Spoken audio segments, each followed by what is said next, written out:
So யாப்ஜூஜ் மாப்ஜூஜ் கூட்டம் பற்றி வருது இல்லைங்களா சூரத்துல் கஹஃபில் மறுமை நாளுடைய உலக முடிவு நாள் நெருக்கத்தில் அவங்க வருவாங்கன்னு சொல்லிட்டு. ஸோ துல்கர்னைன் வந்து என்ன செஞ்சார்னா, நிறைய பகுதிகளுக்கு பிரயாணம் செய்யக்கூடிய ஒரு நீதிமான், ஒரு அரசர்.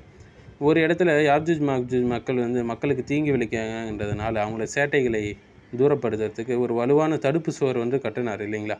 18வது அத்தியாயம் 93லேருந்து 97வது வசனம் பார்க்கலாம். இரும்பு கட்டங்களால் அந்த சுவர் அமைக்கப்பட்டது. அதன் மேல் ஒரு உருகிய செம்பு ஊற்றுனாங்க.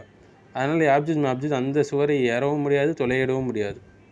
அல்லாஹ் நிர்ணயித்த காலம் வரை இது இருக்கும். அந்த செவர் வந்து உடையாது. சஹீல் புகாரி, சஹீஹ் முஸ்லீமில் கூட இந்த சம்பவங்கள் வருது.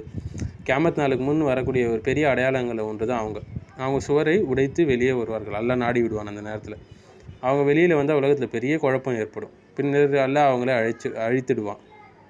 ஸோ இஸ்லாமிய வரலாற்று அறிஞர்களில் எந்த பகுதியில் இந்த சுவர் இருக்குன்றது அவங்களுக்குள்ள நிறைய கருத்து சொல்லியிருக்கிறாங்க. ஆனால் நிச்சயமாக இது கண்டுபிடிக்கப்பட்ட எந்த ஒரு ஆதாரமும் இல்லை. இந்த இடத்துல தான் எக்ஸாக்டாக இருக்குன்று. சில பேர் காகாசஸ் மலைப்பகுதியில் இருக்குது, காகாசஸ் மவுண்டைன் சொல்லுவாங்க. சில ஆரம்பகால முஸ்லீம் வரலாற்று ஆசிரியர் இதை அங்கு இருக்கலாம் என்று சொல்லியிருக்கிறாங்க. சில பேர் மத்திய ஆசியாவில், சென்ட்ரல் ஏஷியாவில் இருக்கலாம்னு சொல்கிறாங்க. சிலர் மங்கோலியா போன்ற வடக்கு பகுதியிலே சொன்னாங்க. சிலர் வந்து சீன பெருஞ்சுவர், கிரேட் வால் ஆஃப் சைனா தான் அதுன்னு சொல்லிட்டாங்க. ஆனால் இதற்கு வந்து அறிவியல் அல்லது இஸ்லாமிய ஆதாரம் எதுவும் உறுதி செய்யப்படலை. ஸோ பெரும்பாலான அறிஞர்கள் சொல்வது அந்த சுவர் எங்கே இருக்குது என்பதை அல்லாஹ் மட்டுமே அறிவான். ஸோ அப்பாசிய காலத்தில் ஹலிஃபா அல் வாசிக் இருந்தார் இல்லைங்களா. அவர் ஒரு கனவு கண்டதாக வரலாற்றில் சொல்லுவாங்க. அந்த கனவுல யாஜூஜ் மாப்ஜூஜ் சுவர் வந்து திறந்து விட்டதாக அவர் பார்த்தாருன்னு சொல்லி. ஸோ அதனால் அவர் ஒரு அதிகாரியை அனுப்பினார். சல்லாம் அல் தர்ஜுமான் என்று ஒரு அதிகாரி அனுப்பினார். ஸோ அவர் வந்து பயணம் செஞ்சார். அவர் வடக்கு நோக்கி பல நாடுகள் கடந்து சென்றார். காகாசஸ் மலைப்பகுதி வரை சென்றதாக சொல்லப்படுது. அங்கு ஒரு இரும்பு கதவு மற்றும் பெரிய சுவர் இருப்பதாக அவர் கூறினார். ஸோ அவர் கூறிய விவரம் என்னென்னா, சுவர் வந்து இரும்பு மற்றும் செம்பு கொண்டு செய்யப்பட்டதாக இருந்துச்சு. பெரிய கதவு அதில் இருந்துச்சு. அங்குள்ள மக்கள் அதை காப்பாற்றி கொண்டிருந்தார்கள் என்று. இந்த கதையை பதிவு செய்த வரலாற்று நூல்கள் வந்து தாரிக் தபரி, பிதாயா நிஹாயா எல்லாம் வருது. இமாம் தபரி ரஹிமவுல்லா இவங்க பெரிய வரலாற்று ஆசிரியர். யாப்ஜூஜ் மாப்ஜூஜ் சுவர் வந்து வடக்கு மலைப்பகுதியில் இருக்கலாம்னு சொல்கிறாங்க. காகாசஸ் பகுதியில் உள்ள ஒரு இரும்பு கதவு அதற்கு சமமானதாக இருக்கலாம் என்று சொல்கிறாங்க. இமாம் இப்னு கசீர் வந்து வரலாற்று ஆசிரியர். அவங்க என்ன சொல்கிறாங்கன்னா, சிலர் அந்த சுவரை தர்பந்த் அருகில் இருக்கலாம் என்று சொல்கிறாங்க. ஆனால் அவர் தெளிவாக என்ன சொல்கிறாரு, அந்த சுவர் சரியாக எங்கே இருக்குது என்பது அல்லாஹ் மட்டுமே அறிவான்னு சொல்லிடுறாரு.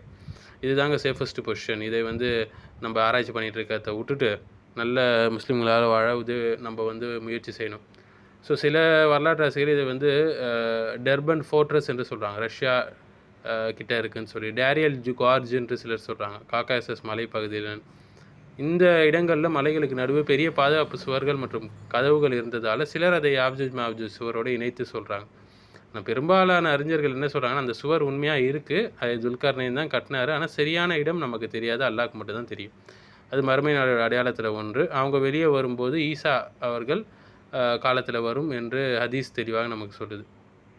ஸோ வந்து அல்லாஹ் அவர்களை வந்து ஒரு சிறிய புழு நோய் கொண்டு அவங்கள அழிப்பான். அந்த புழுக்கள் வந்து அவர்களின் கழுத்தில் நெக்கில் தாக்கும். ஒரே இரவில் அவங்க எல்லாம் இறந்து போயிடுவாங்கன்னு சஹீஹ் முஸ்லீமில் ஹதீஸ் வருது. ஸோ பூமி முழுவதும் அவங்க உடல் நிரம்பி இருக்கும். அப்போ ஈசா இப்னு மரியம் அல்லாஹ்ட்ட மீண்டும் துவா செய்வாங்க. அல்லாஹ் பெரிய பறவைகளை அனுப்பி அந்த உடலை எடுத்து சென்று விடுவான். பின்னர் மழை பெய்து பூமி சுத்தமாகிடும்னு சொல்கிறாங்க. ஸோ ஹதீஸ் கலை வல்லுநர் அன்வர் ஷா காஷ்மீரி என்ன சொல்கிறாங்கன்னா, இவர் வந்து 1863லேருந்து 1933 வாழ்ந்தவர். ஃபைதுல் பாரின்னு சொல்லி சஹீஹுல் புகாரிக்கு விளக்க உரை எழுதியிருக்கிறாங்க. அப்போ வந்து இந்த ஹதீஸை பற்றி அவங்க பலவீனமாக இருக்கலாம் என்று சொல்லாங்க. தினமும் சுவரை தோண்டுவாங்க. சூரியன் மறைய நேரத்தில் அவங்க கிட்டத்தட்ட வெளியே வர போகும்போது அந்த அளவுக்கு சுவர் திறக்கும். நாளை மீண்டும் தோண்டுவோம்னு சொல்லுவாங்க. ஆனால் அவங்க இன்ஷா அல்லாஹ் சொல்லாமல் போகிறதுனால அல்லாஹ் அந்த சுவரை மீண்டும் பழைய நிலைக்கு மாற்றிடுவான்.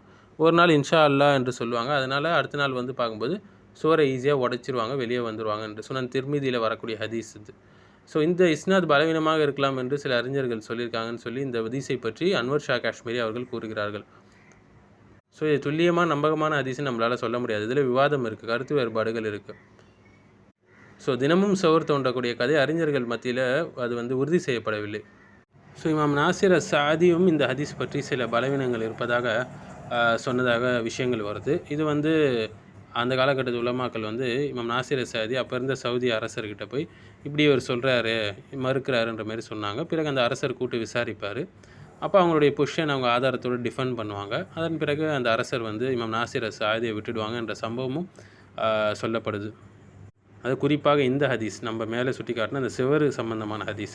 மற்றபடி யாஜூஜ் மாஜூஜை நம்புவது அக்கீதாவில் ஒரு முக்கியமான ஒரு விஷயம், முக்கியமான அம்சம். இறுதி நாளுடைய அடையாளங்களில் ஒரு பெரிய அடையாளம் அவங்க.